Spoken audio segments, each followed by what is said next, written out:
ఇంట్లోనూ శ్రేష్టమైనది పార్థివలింగార్చన అని చెప్తున్నారు. పార్థివలింగార్చన గురించి చెప్తూ మంత్రాలన్నింటిలో ఓంకారం ఎలాగో లింగాలన్నింటిలో పార్థివలింగం అలాంటిది అన్నారు. ఇక్కడ యథా సర్వేషు మంత్రేషు ప్రణవో హి మహాన్ స్మృత తదేదం పార్థివం శ్రేష్టం ఆరాధ్యం పూజ్యమేవహి.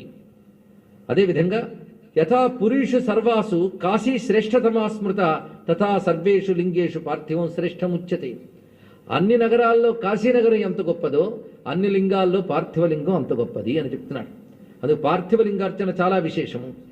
ముఖ్యంగా వ్రతాలలో శివరాత్రి వ్రతం ఎలాంటిదో లింగాలలో పార్థివలింగం ఎలాంటిది అంటూ పార్థివలింగ విభూతిని అనేక రకాల ఉపమానాలతో చెప్తూ పార్థివలింగాన్ని కాకుండా ఇతర లింగాలను అర్చించితే ప్రయోజనం ఏమిటయ్యా అన్నాడు. దీన్ని బట్టి ఇతర లింగాలు అర్చన చేయకూడదని కాదు, కానీ తరచుగా పార్థివలింగార్చన శ్రేష్టం. మట్టితో శివలింగం చేసి ఆరాధించడం, దీనిలో రకరకాల